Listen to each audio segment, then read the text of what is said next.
Hello everyone, today I'll be sharing my newest Regency dress pattern, which is available as a PDF in my Etsy shop.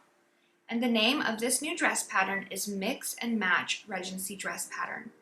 But before I get into the details of how to use this dress pattern to make a Regency dress for yourself, I firstly want to introduce the pattern and talk about what's new and what's different. I also want to talk about some possible tweaks you can make to this pattern and materials. Finally, I will show how you can put the pattern together and make a Regency dress for yourself. I will also be showing many different Regency dresses I have made using this pattern. So as you can see, there is a lot to talk about and a lot to cover, and I am very excited to share.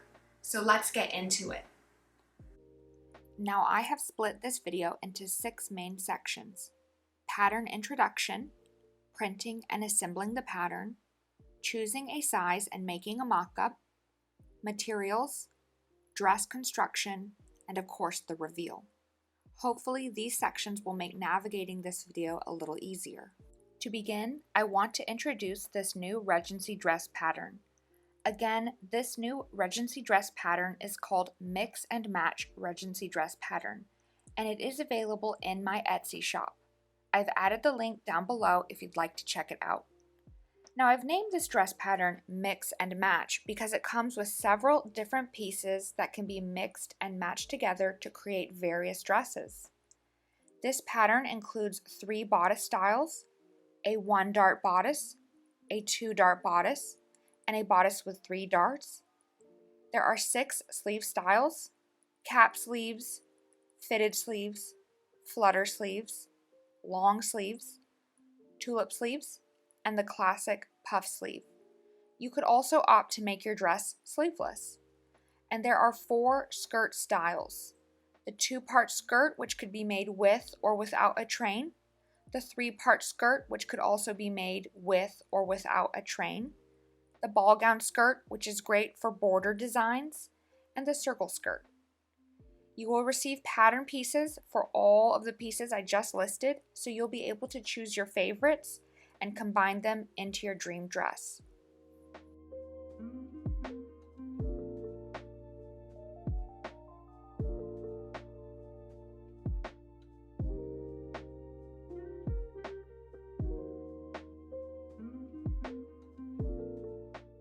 Now you may already be familiar with my previous Regency dress pattern, so I want to talk about what's different and what is unique to both patterns. This newer Mix and Match pattern does create a slightly different bodice shape from my previous Regency dress pattern. My previous Regency dress pattern featured a bodice that was made using only 2 pattern pieces, the bodice front and the bodice back. This earlier pattern also only offers a puff sleeve, which is set into the back of the bodice. Now this newer Mix and Match Regency dress pattern features a bodice made from 3 pattern pieces: the bodice front, the bodice side, and the bodice back. This means that the bodice now has a side seam, which should make slight fit adjustments easier. This side seam also means that all of the sleeves now have a seam at the underarm instead of the back. And while a sleeve with a seam in the back is more historically inspired, a sleeve with an underarm seam does make slight adjustments easier.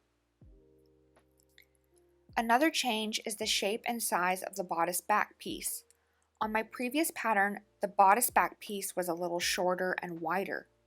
But in this newest pattern, the bodice back is a touch longer and it looks a little more narrow with fuller, rounder curves at the side back. So as you can see, there have been some slight adjustments to the bodice pattern, in addition to an expansion of the included pattern pieces that you will receive. I just wanted to quickly show the differences in case you did try my last Regency dress pattern and you were curious. I do think both patterns are great and offer a little something unique. Feel free to check out my previous videos for my earlier Regency dress pattern if you want to compare. I will be sure to add a link to those below as well. Printing and assembling a PDF is easy. First, decide on what pattern you want to print.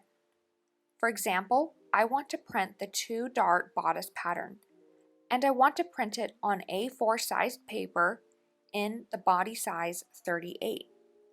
So I will choose the PDF labeled A4 2-dart bodice size 30 through 38. I will open the selected PDF and send it to print. When printing, make sure you have chosen the correct corresponding paper size, A4 or US letter, and make sure scale is set to 100%. And depending on your printer settings, you might need to change your printer's print margins to 0. After printing, you can check the measurements of the box on the first page. And if everything looks good, you can start assembling. Simply trim the margins of the pages as needed and tape the pages together to form a grid. My 2-dart bodice pattern will form a grid that is 8 pages, 4 pages across and 2 pages down for a total of 8.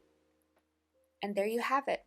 All that's left to do is cut the pattern to your desired size. This process will be much the same for all of the pattern pieces, but please keep in mind these 2 things. First, all of the pattern pieces come as separate PDFs.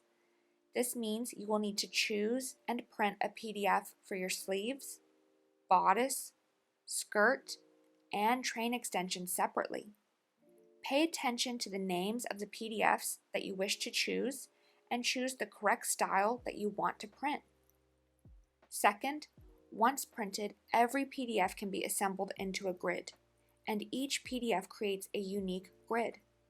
Details for each pattern is included in the instructions PDF.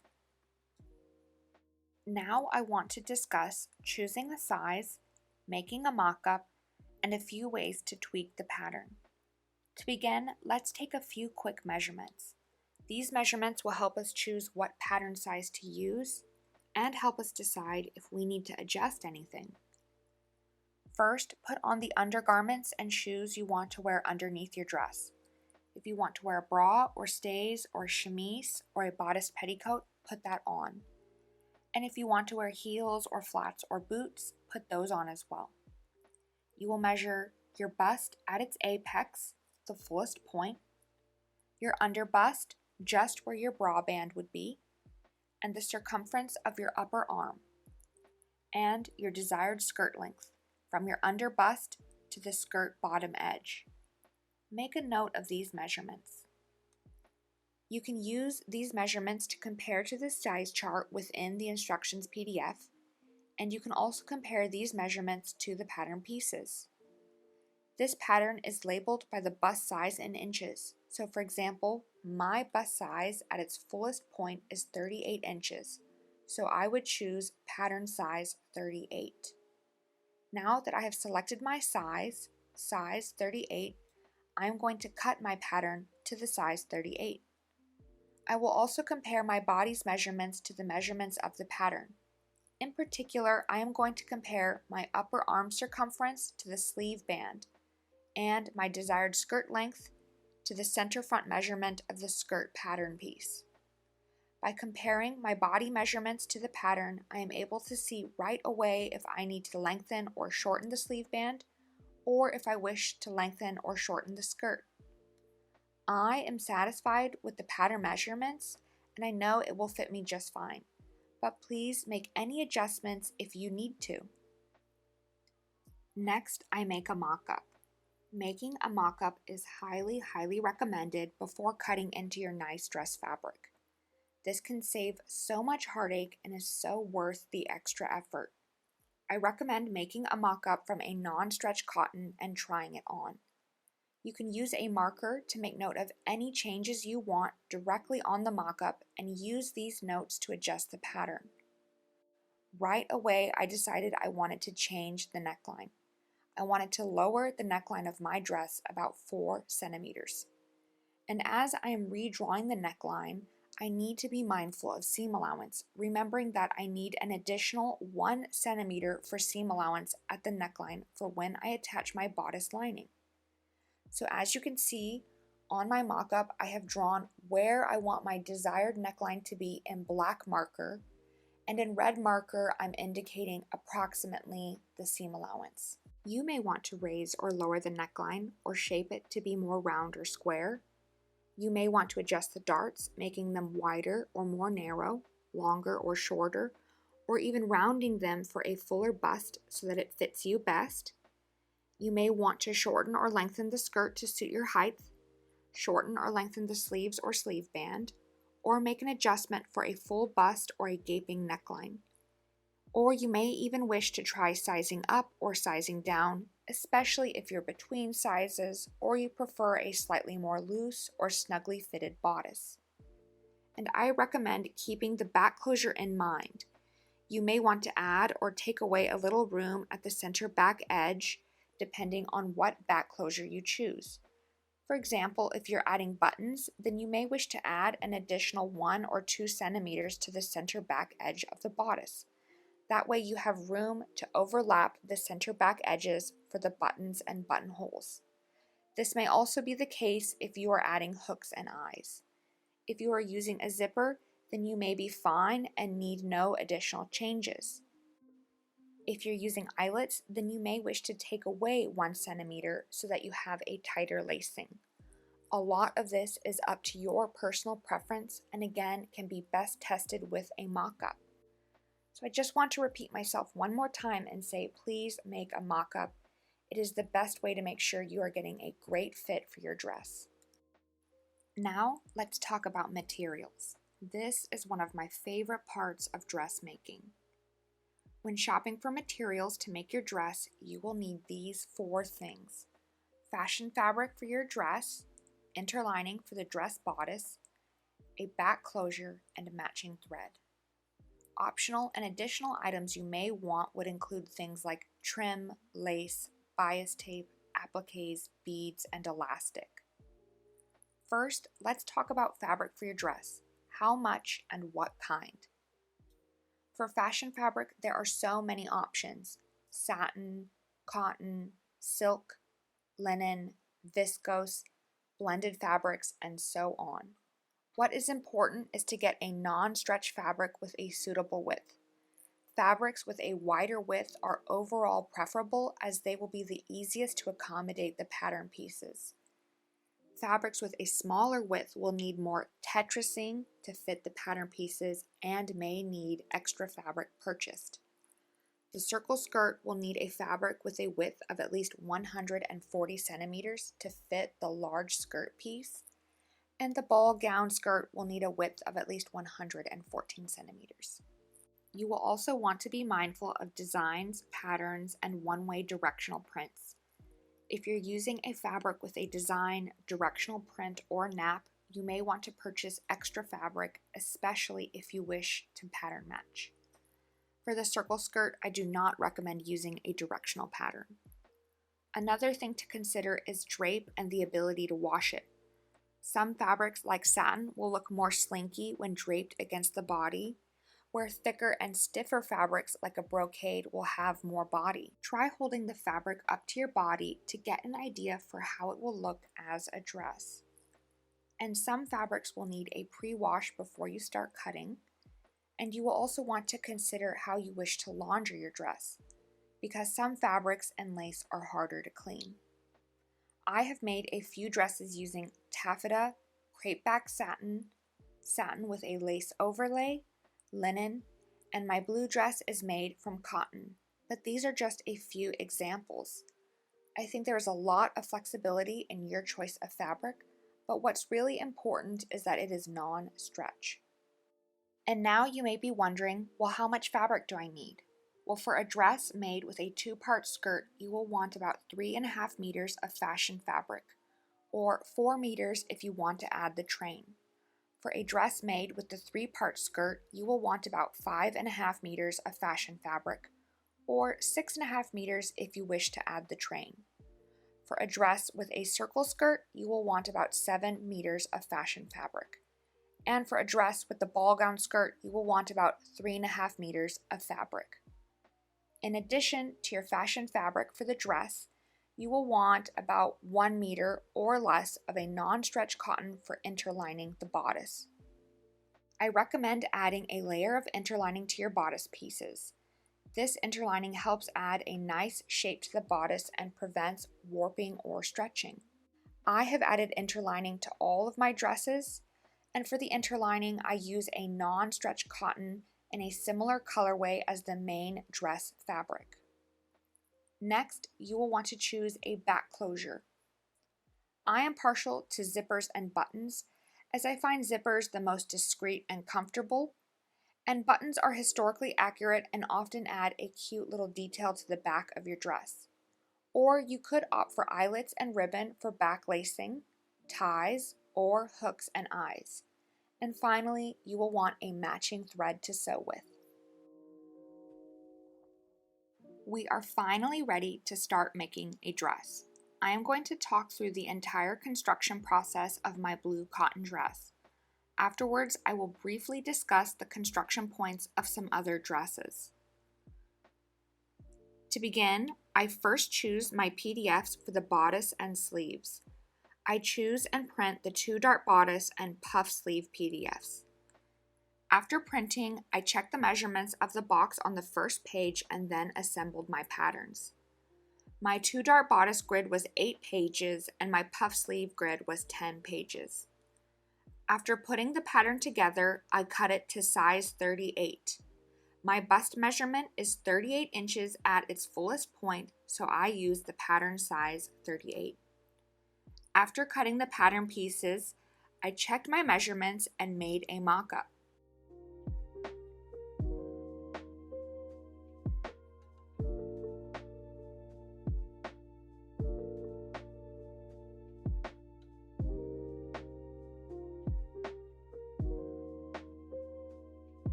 After making my mock-up, I transferred the changes to my pattern. The only change I made was lowering the neckline of my front bodice by about 3 centimeters. Now my bodice and sleeve pattern pieces are ready to go. Next, I chose the skirt. I decided I wanted to make the 3-part skirt with the train extension for my dress. I chose the PDF 3-part skirt and the PDF 3-part skirt train extension and printed these. Then I checked the measurement of the box on the first page and began assembling. The 3-part skirt pattern creates a grid that is 45 pages, 9 pages across and 5 pages down for a total of 45. And the 3-part skirt train extension creates a grid that is 16 pages, 4 pages across and 4 pages down for a total of 16.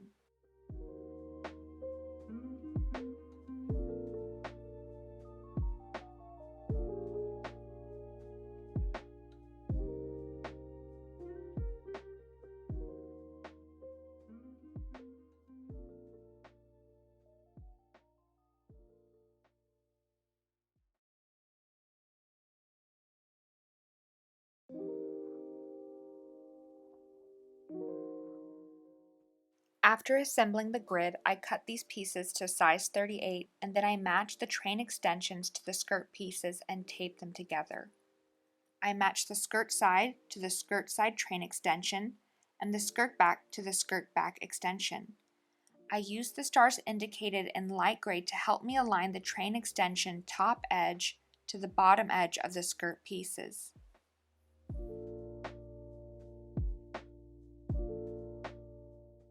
And here you can see all of my pattern pieces ready to go. I have sleeve, sleeve band, bodice side back, bodice back, bodice front, skirt side with the skirt side train extension, skirt back with the skirt back train extension. And now I can lay my pattern pieces on top of my fabric and cut them out. For fabric, I am using 6.5 meters of this dusty blue cotton. This fabric reminded me of some of the dresses that Daphne wears in season 1 of Bridgerton, and I love that this fabric had little leaf and vine embroidery all over. It was such a cute detail. I have pre-washed this fabric as well as the fabric that I will be using for the bodice interlining.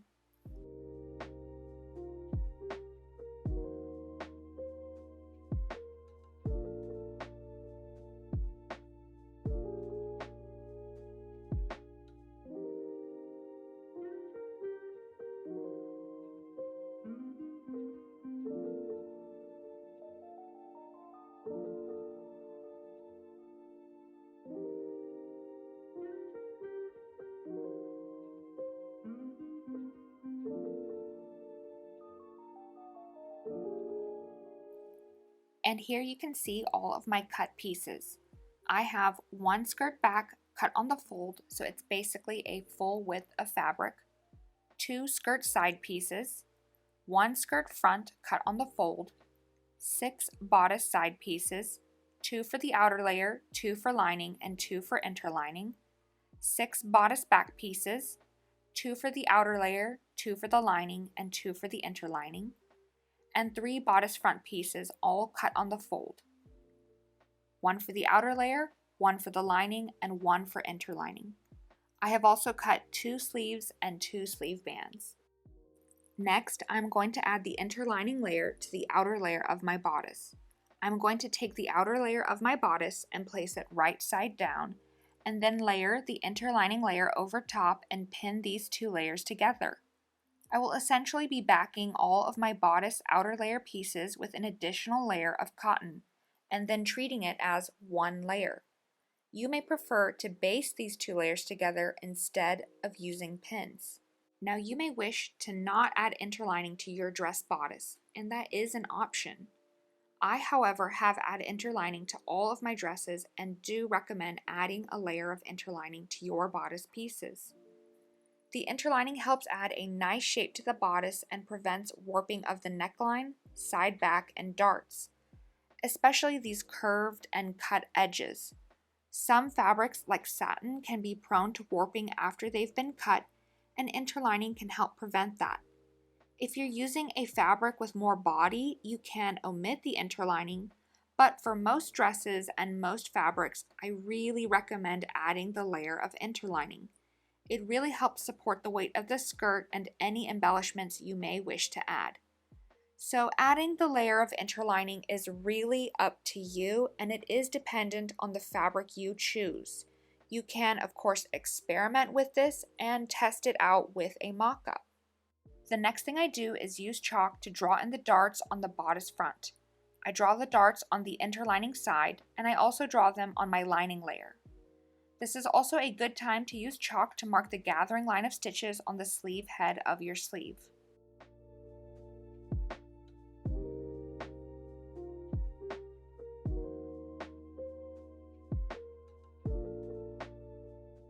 Next, I fold the darts in half on my bodice and match the dart legs together, creating a little triangle. I use pins to keep the darts in place and then hand baste the darts to perfectly secure them before machine stitching. You may be comfortable to skip basting and stitch the darts straight away on the machine, but I do think basting the darts first is a better way to make 100% certain that the darts look good and are sitting right. I also recommend first basting the darts in place by hand if you've added an interlining layer.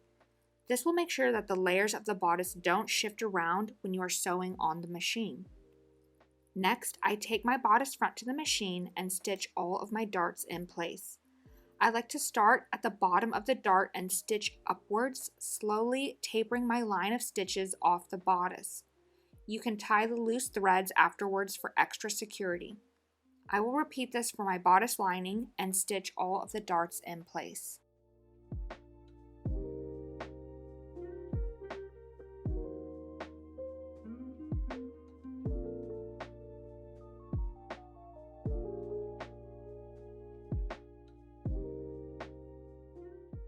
I will add a gathering line of stitches to the top edge of my sleeve and the bottom edge.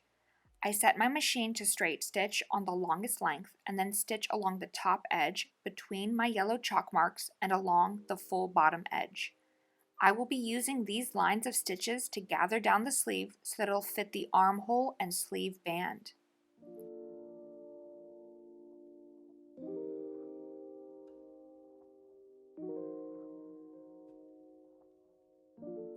Here you can see my 2 sleeves with the gathering line of stitches added to the sleeve head and the bottom edge. You can also see the bodice front and bodice front lining with the dart sewn in. Next, I am going to gather down my sleeve to be the same length as my sleeve band. I'm going to pull the loose threads on the gathering line of stitches all along the bottom edge of the sleeve and gently gather down the sleeve's bottom edge, simply by pulling the bobbin thread and massaging the gathers evenly across the bottom edge.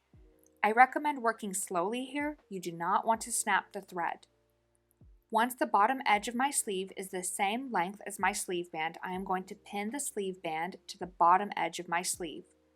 I want the right side of my sleeve band to face the wrong side of my sleeve. Next, I stitch the sleeve band to my sleeve along the bottom edge. I want to be careful as I sew over top the gathers on the bottom edge of the sleeve, making sure that they are well spaced and even. I finish this raw edge with a zigzag stitch. Here I have my sleeve with the right side facing up, and you can see the seam where I have joined the sleeve band to the bottom edge of the sleeve. The sleeve band is wrong side facing up. Now I am going to fold my sleeve band over 2 times. I am going to fold over the first time to hide the raw edge of the sleeve band, and the second fold will create a narrow sleeve band. I want to overlap this folded edge over top the gathers, hiding them and pinning it in place. I will fold the sleeve band 2 times to cover the gathers along the entire bottom edge of the sleeve. This will create a nice finished edge to our puff sleeve, and I will repeat this for my other sleeve.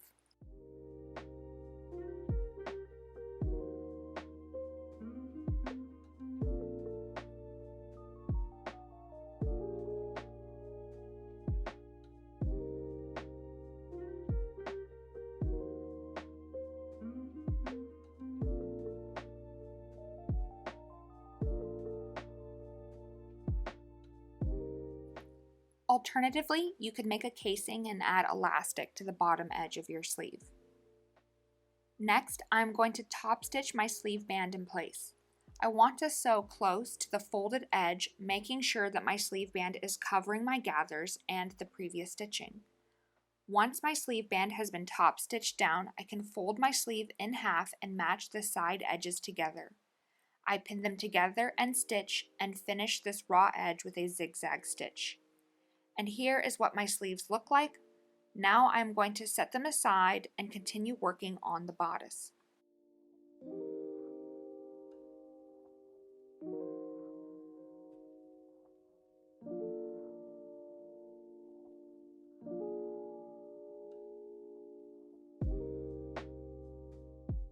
Next, I match my bodice side pieces to my bodice front with right sides together. I pin these side edges together and then stitch. First a straight stitch and then finishing the raw edge with a zigzag. Then I slowly match my bodice side to the bodice back piece with right sides touching. I will work slowly, matching the curved edges to one another and pinning it in place. After pinning, I stitch and finish the raw edge with a zigzag stitch.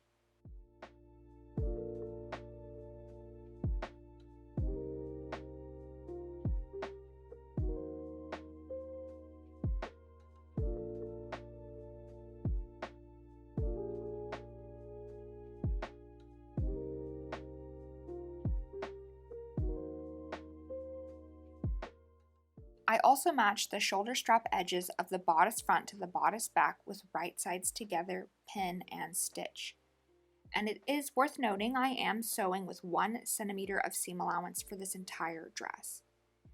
And here is both my bodice and bodice lining, and this is what they look like at this point. And now we can attach the sleeves to the bodice.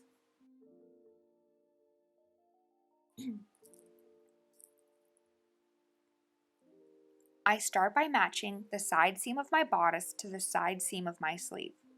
I want the right side of my sleeve facing the right side of my bodice, and once I match up these side seams, I will pin the sleeve to my bodice. Now I am going to pin the sleeve into the armhole of my bodice, starting at the side seam and working my way up either side of the armhole. As I pin, I want to keep the sleeve smooth against the armhole. No gathers, no puckers. Nice and smooth.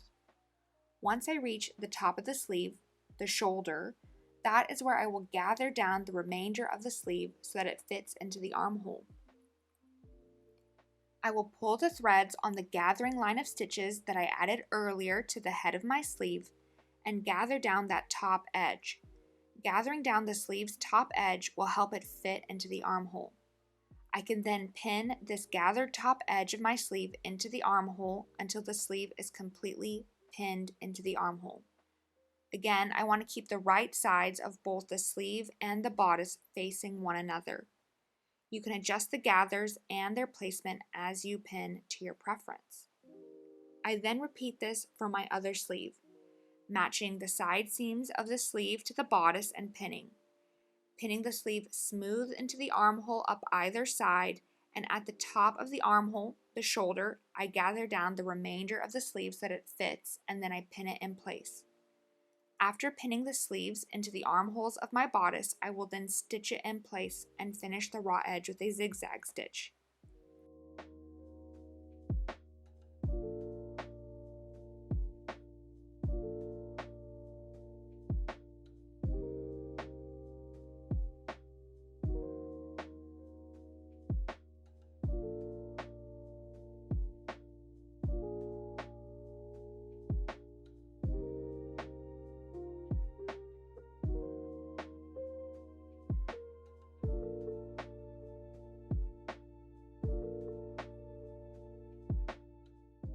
Now I'm going to set aside my bodice and the bodice lining and work on the skirt for my dress. First, I'm going to cut a small slit into the center back of my skirt back piece. I cut my skirt back piece on the fold of my fabric so that it is wide as a full width of fabric, and I have omitted a center back seam. This means I will need to either create a center back seam or add a small slit. I will calculate about how long I want the slit to be. I decided on 12 centimeters. This way, my 30 centimeter zipper will be long enough. I cut the slit in place and then use a little self-made bias tape to bind the edges of the slit.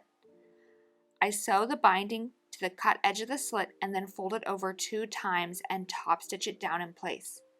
This creates a tidy, finished edge, and the process is similar to how I added the sleeve band. And here's how it looks. You can opt instead to cut your skirt back as 2 pieces and have a center back seam, which may make it easier to add a zipper. But I think this works well if you don't want a seam in the back or if you just want to add buttons to the bodice. Now we can continue on with assembling the skirt. As you can see on the pattern, there are stars indicated in gray to help make matching the skirt pieces to one another easier. First, I will match and pin my skirt side pieces to my skirt front with the right sides together. I will stitch and then finish the raw edges with a zigzag stitch. Next, I will match the side edges of my skirt side to the skirt back, again with right sides together. I will pin and then stitch, again finishing the raw edges with a zigzag stitch. Now that my skirt has been assembled, I can attach it to my bodice.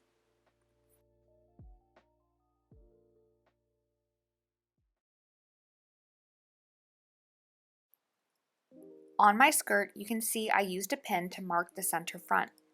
You can also spy the center back slit. I'm going to start by matching my bodice center front to my skirt center front with the right sides together and pin. Then I'm going to continue pinning my skirt to my bodice, starting at the center front and working my way towards the back, making sure I am keeping the skirt smooth against my bodice. Once I reach the back of my bodice, I am going to take all the extra skirt and pleat it down to fit the bodice back. Now the 3-part skirt has a lot more volume than the 2-part skirt, and I also cut my skirt back piece as a full width of fabric, so I have a lot of extra skirt to pleat down. But that's okay because I love the extra volume and drama this creates. So I am going to slowly hand create my pleats, stacking them on top of one another, making sure the pleats are tidy and even, and then pin them in place.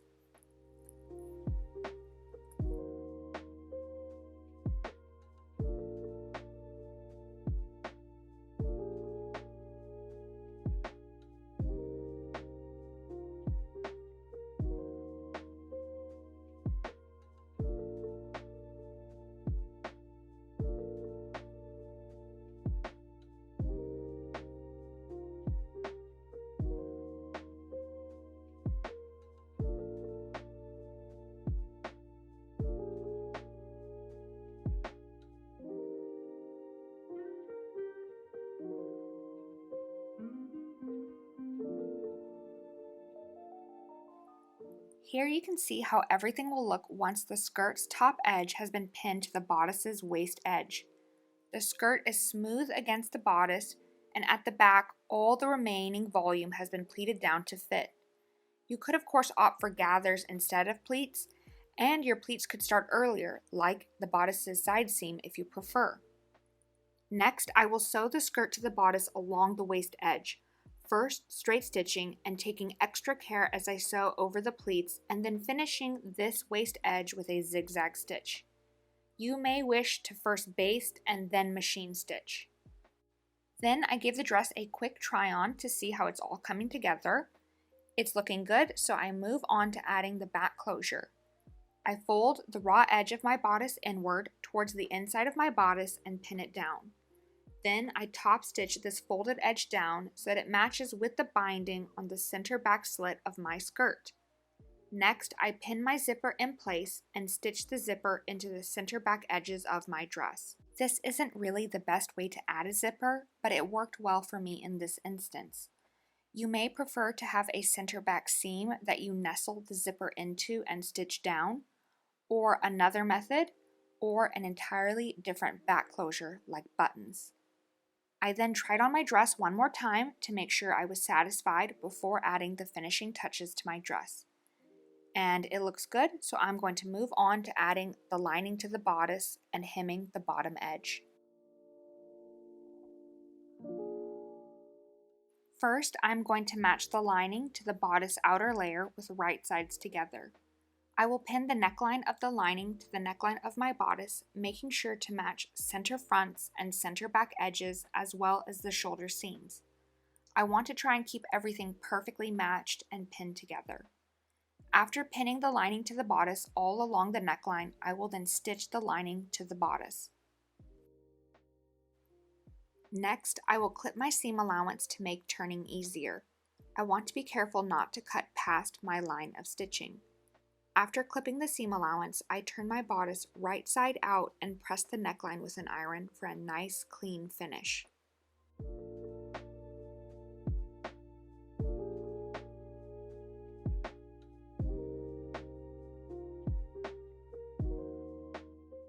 Next, I will hand sew my lining to the seam allowance of my dress.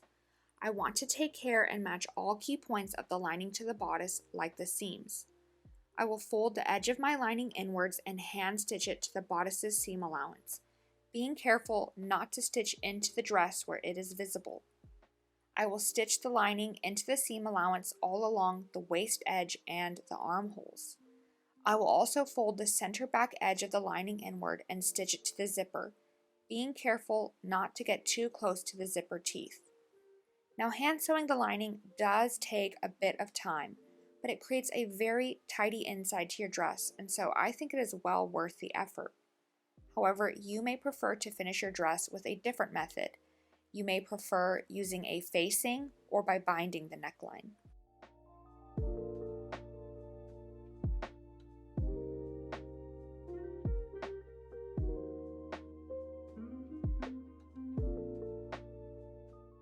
And I totally forgot to film it, but I finished the bottom edge of my dress with binding. Again, the process is similar to adding the sleeve band. I used cut strips of matching cotton about 3 centimeters wide and stitched them to the bottom edge of my dress. Then I folded over these binding strips 2 times and top stitched it down to cover the raw edge of my dress. Now I decided to add binding, but you could instead opt for a narrow rolled hem at the bottom of your dress. Next, I'm going to talk through a few quick notes on dress construction for a few other dresses I made using this pattern. I hope this will help inspire you and show some examples of how different fabrics can be used and different dress designs can be achieved by mixing and matching the pattern pieces. The next dress I will share with you is made with a crepe back satin and a lace overlay. This dress is made with a 2-dart bodice, ball gown skirt, and fitted sleeves. The bodice is interlined with a light blue cotton. The sleeves and the skirt did not need to be hemmed because I took advantage of the bordered and finished edges on my lace fabric. The satin layer for the skirt underneath is finished with a narrow rolled hem. The ball gown skirt is basically one large rectangle, which is what makes it great for fabric with border prints. And there is only one seam, the center back seam, so that means there is less disturbance to fabric designs. I gathered down the waist edge of my ball gown skirt to fit my bodice and added a few pleats to the back. I used about 3.5 meters of cream colored crepe back satin and about 3.5 meters of light purple lace. The back has a zipper. I did have to do a lot of basting when making this dress, just to make sure that the lace layer was sitting correctly over top my satin layer. But besides that, I think it came together pretty easily, and it looks very nice. I did of course have to make sure that the skirt was the appropriate length when cutting it out the first time, since I could not go back and trim the bottom edge because of that border design. All in all, I think this dress came out very cute, and it is very reminiscent of some of the ball gown dresses that are worn in Bridgerton.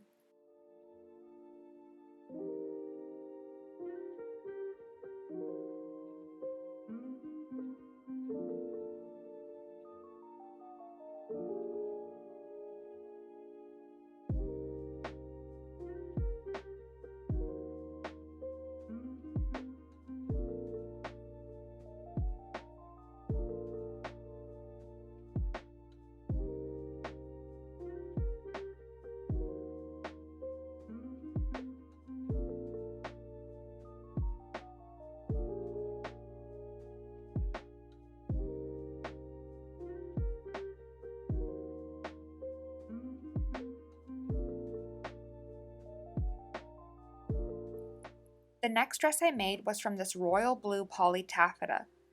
I made it using the 2-dart bodice, 2-part skirt and without the train extension, and the fitted sleeves pattern. I finished the sleeves with binding and hemmed the skirt with a simple rolled hem. The back closes with a zipper.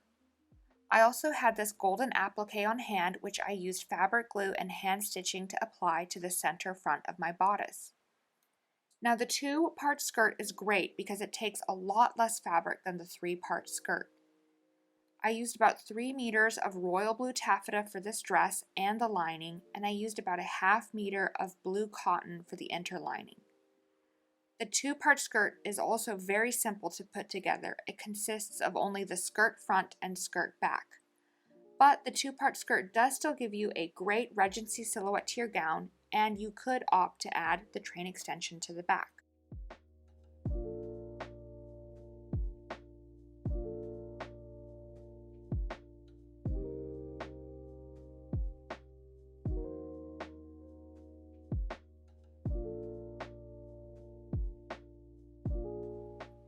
The next dress is another great example of the 2-part skirt.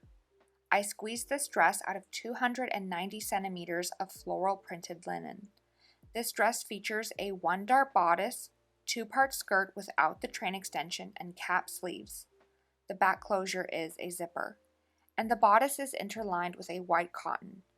I think this dress also looks good with a ribbon belt. It sort of helps break up the busy pattern. I turned my scrap fabric into binding and finished the cap sleeves and the hem of the dress with binding.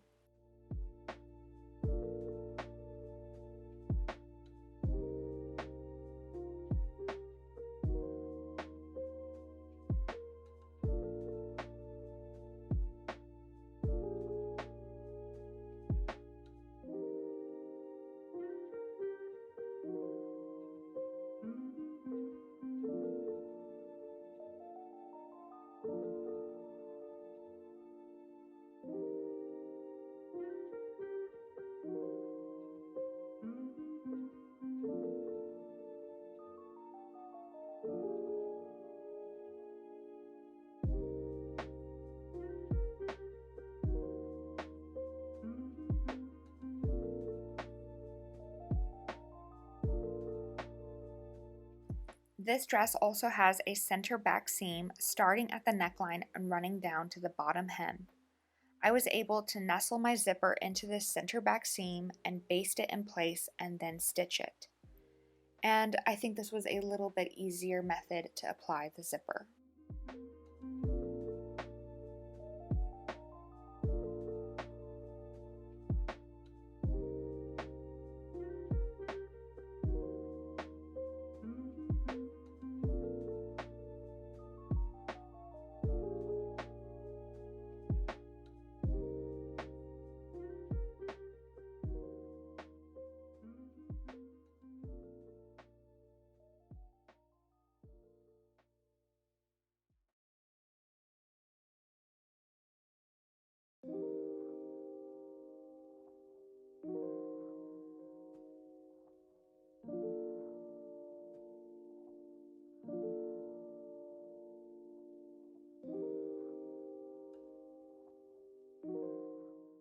This next dress is made from 3 meters of simple printed gray cotton.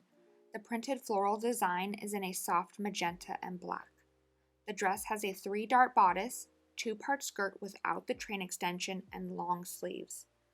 The center back of the skirt is finished with binding, and the back closes with 5 simple black buttons. The interlining and the lining are both a dark gray cotton. And I actually think this one turned out very charming. It's giving me very cute housemaid vibes.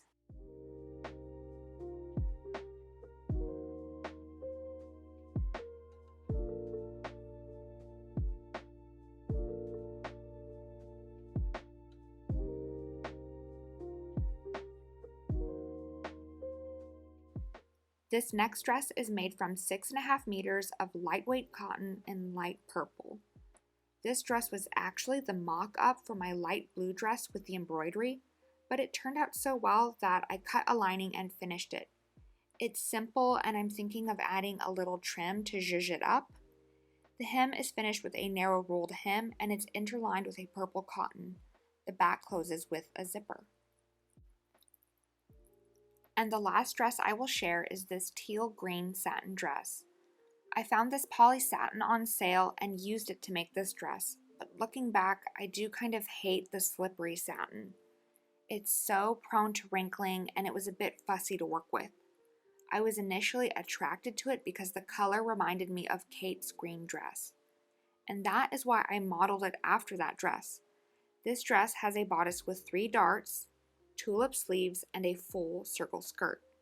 It is interlined with a matching cotton and a zipper in the back. If you are planning on making a dress with a circle skirt, then I highly recommend you allow your dress to hang overnight and then trim the bottom edge and add the hem.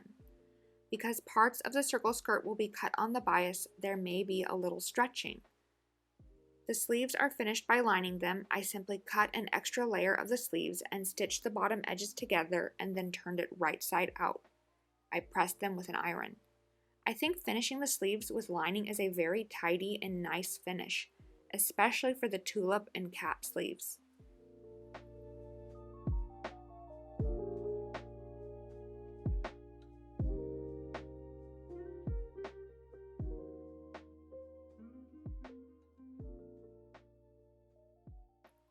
And now I am so excited to share with you how all of these dresses look when they are worn. So let's take a look.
And thank you so much for watching this video. If you like this video and would like to see other fun DIY videos, definitely like and subscribe. I will be sharing more Regency dress videos and showing other dresses I have made using this pattern, so definitely stick around for that. But again, thank you so much for watching. Bye!